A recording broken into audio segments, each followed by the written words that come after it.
What really happened at the GQ Awards just pointed out that the sponsors made uniforms for the Nazis, quite rightly. If you're going to make stuff for the Nazis, don't be upset if people point it out. I mean, that's not that bad, is it? Like, making stuff for the Nazis has got to be worse than pointing out that someone made stuff, like, in the scale. Yeah, fair. Like, first of all, being a Nazi, that's worse. Then make stuff for a Nazi, second one. Really, in a way, pointing out that that happened, that's not even really an offence, It's pretty minor, it's pretty minor.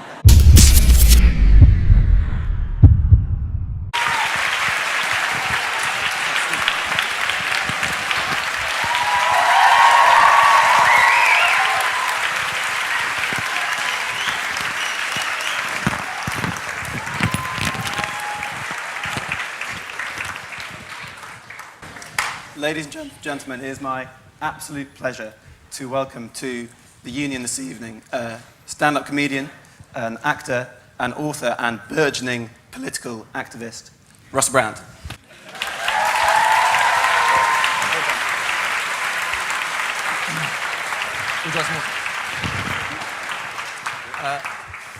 Now, Russell, thank you very much for coming. Thank you for having me. It's our pleasure, I promise you. Now, it was either Nietzsche or Kanye West who said that whatever doesn't kill you makes you stronger. And I think that's quite apt when thinking about your kind of recovery from certain scandals which happened and the way that you seem to have propelled on from them. So being sacked from XFM or MTV or resigning from the BBC or ejected from GQ Awards. I'm wondering... I'm so glad I have your attention. I'm wondering... Wrap it up. I'm only joking, he's Russell, so lovely. Russell, This is a serious interview at a serious institution. Now behave. I'm wondering, do you ever think you might go too far or might be in danger of going too far? I read this thing the other day by Krishnamurti. You know, in the thinker, not off the news, Krishnamurti, Krishna Guru Murthy. I don't know, he's just reading off an autocue. Krishnamurti said, anything that burns, let it burn. Anything that can burn, let it burn. Sort of, you know, like with the old blasphemy. People worry about the blasphemy, don't they? But like, if you really are, if you have a belief in an omnipotent deity that controls the entire cosmos, someone like doing a drawing of it or saying that Jesus looks a bit like a dick, it's not going to bother them, is it? So, you know, like, if you believe something, believe it. Don't be frightened. And anything anything within yourself that sort of troubles you, like your own petty jealousies, your own petty egotism and narcissism, and God knows I struggle with those, them things that trouble you, they need to burn. They need to burn. Anything that burns, let it burn, like a coruscating bath. So, like a vat of acid, I was thinking of then. It's not a very nice metaphor. It's a chief tool of the serial killer. So I'm not suggesting let's look to those poor lonely misfits that do a series of killings in order to acclimatise themselves to reality. Yeah, I'm not recommending that, Leo. Not once you've got into university. That would be a terrible deviation from the path. But what I'm saying is that, of course, so much of like when you those scandals that you listed there, and there were plenty of them, most of them are, in a way, constructed retrospectively. I mean, what really happened at the GQ Awards just pointed out that the sponsors made uniforms for the Nazis, quite rightly. If you're going to make stuff for the Nazis, don't be upset if people point it out. I mean, that's not that bad, is it? Like, making stuff for the Nazis has got to be worse than pointing out that someone made stuff, like, in the scale. Yeah, fair. Like, first of all, being a Nazi, that's worse. Then make stuff for a Nazi, second one. Really, in a way, pointing out that that happened, that's not even really an offence, It's pretty minor, it's pretty minor. How dare you say that about the Nazis? Did you not stop to think they may be sensitive? That this entire Reich maybe was constructed due to insecurity? Interesting. I'm not happy about that angle. Right, now... Isn't this, in a way, this space composed to be theatre in the round? And aren't these microphones causing terrible problems? Hello up there, you all right? Look how automatically my hands went to my lapels like that. I was You gonna see say, how, yeah, you're brushing out. Like this, in my limited understanding of university life, this would happen a lot. I put it to you. It's sort of like a magistrate's court to me. We've got to sort this sound out. I can't live without whistling shit for much longer. What do you think it is? Because there were dual frequencies. Possibly, we're both dual wielding. Yeah. Yeah. Did you say you're dual wielding? I'm dual wielding. That sounded like a sort of a term that might crop up on Grindr.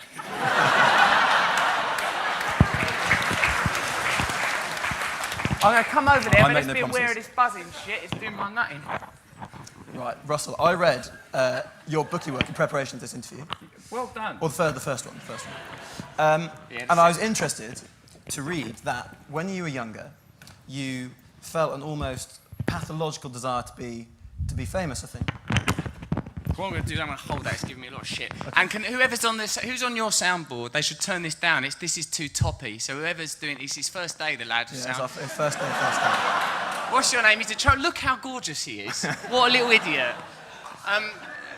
You can come down a little bit on this, I reckon. Maybe just 10%, not too much.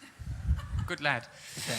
Is that better? Go on. Yeah, it's better, isn't it? Because it's topping out a little bit. You can hear the whistle. Go on then. What's your question, darling? Right. Thanks, darling. See, the Grindr reference was quite apt. It was.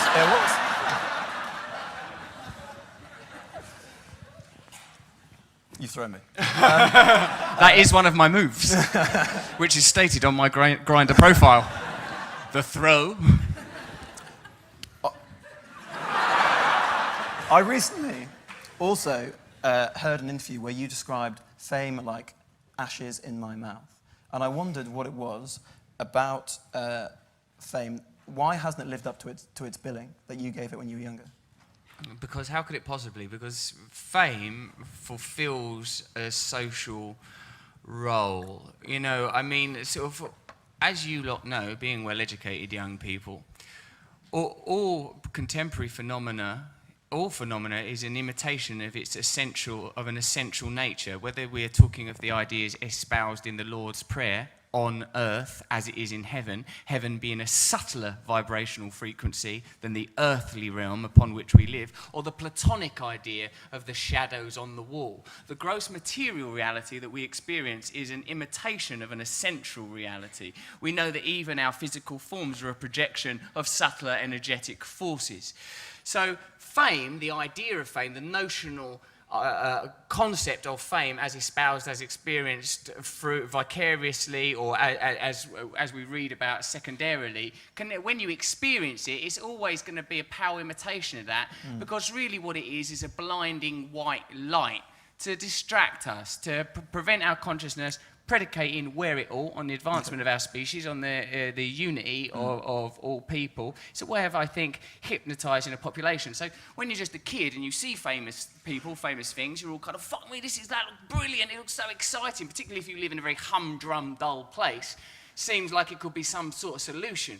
But when you experience it, it ain't real. It ain't got any value. Think of the things we crave. Think of the function of desire.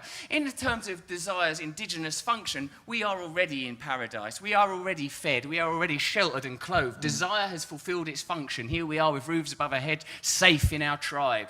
This was what desire was designed to do. Now, once all of these things have been fulfilled, they have learned, haven't they, that desire can be perpetually provoked to keep us in a spellbound cyclical relationship with consumerism, keep us docile, passive, conditioned, obedient little prisoners of the system. So fame is one component of this matrix of duplicity which conditions us all, wherever we are in the social scale, wherever we find ourselves.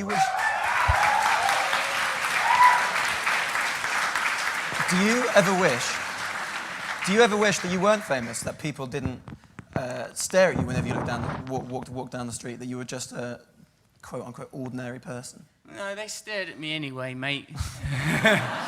At least now it kind of makes sense. I'm all right with it. I kind of knew what I was doing. So what happens is you have to ally yourself, or what I've found is to ally myself with something essential, something beautiful, something valuable. Really, I wanted to get famous for self-fulfillment, for self-gratification, self-aggrandization. Once I experienced those things and found them to be spiritually vacuous, empty, ashes in my mouth, as you quoted, thank you for doing such good research. now I think, well, what can I do of value? How can I contribute? How can I help? And all of us have a relationship with a higher aspect of ourselves, with the symbology, the semantics we use to describe that may vary, but all of us have an awareness of a higher purpose. So now I'm thinking, well, do something worthwhile then. Okay, so where is your sense of higher purpose developed from? I mean, what's the source of your spiritualism, I suppose you'd say? Well, I think it's innate. I see a brilliant show, but I think probably Rob Newman probably came here. The comedian Rob Newman, I see his show the other day, and he was talking about, and I've heard this before, that in Darwin's Origin of Species, there are more references to cooperation than there are to selfishness. And Professor Dawkins' popular idea of the selfish gene, and that selfishness is part of our nature, and genes operate in isolation and are only are only interested in their own profligation and don't care even about the host being. I don't think those ideas are true. I think we are naturally social cooperative species. So it's inherent, is what I'm saying. We have an innate sense that we are together, that we are unified, that separation is an illusion. We're made of the same stuff, we think the same stuff, we feel the same feelings. Temporarily and anatomically, we are divided, but these divisions are constantly fortified, fermented, augmented to keep us distracted from this true union. And what better place to mention that than the Cambridge Union? So we have to focus on this. So I think as soon as that awakens in you, you have it. Like the last words, in fact, of the Bhagavad Gita, after Krishna's very kindly and at great personal expense explained to Arjuna on the battlefield that, you know, even though he's got to kick off against his brothers and his cousins and all his mates and people he grew up with, that there's no choice, that this is the way that reality is to unfold. He explains it to him. Krishna, loads of lovely stories, brilliant work from Krishna there, one of the great gods. You've got to go with Krishna. Here he is on my arm. Lord of the universe, Lord of all phenomena. Only 70% of the universe is unseen, unknowable, inaccessible to us and our limited, tiny minds. Well, Krishna explains everything to old Arjuna. Then Arjuna's last words, as he finally accepts his destiny, in this instance, to fight, he says, I remember. And don't you think whenever you hear anything, even the things that I'm saying now, some of it you might think, a bit mumbo-jumbo, a bit wordy, a bit bullshit, but a lot of it you might be thinking, I fucking knew that. I knew that already. You know it already. And that's not just collective cultural knowledge. That's not just because you're at the beginning of a great educational journey. It's because truth is truth. We have access to truth. So it was already in me. And plus I saw something on Blue Peter once. Okay, so if truth is within us, I know that your spirituality informs your politics a great deal. How can the truth which is within us be applied to politics? Well, mate, socialism is Christianity politicised. Like all religions are just saying, aren't they, at the end, when you get away from the nitty-gritty and the hullabaloo and the territorial aspects of great faiths and ideologies, they're all more or less saying, we're all one, we're all the same as each other. You can't be happy if you're making other people unhappy. You can't do that. We experience this when you've made someone, like you might even in an act of vengeance have some temporary thrill, but it wears off and you're left feeling a bit sort of empty, and you know that you've hooked into a circuitry of bogus belief while you're acting in that selfish manner. So the way that spirituality informs politics is absolutely and entirely, and if it doesn't, then it's being informed by a disingenuous system. That's the only thing that it should be about, because spirituality, it can be all highfalutin, and why not? Lovely to hear a bit of lingo, lovely to hear a bit of Rumi, why not get into St. Francis of Assisi? But really, all spirituality is we're all people, we're going to die, try and be nice. It ain't complicated, it's a simple business. And politics, if politics is about anything other than make sure that everyone's getting looked after, any system that's in place which is about the furthering people that are already privileged, that's got to change. It's because we're all fucked. We're all fucked. The poor trapped in their poverty, the rich imprisoned in luxury. We're all living in a fucking illusion. We're all on a prison ship. It's up to us to liberate ourselves first as individuals and then as a society.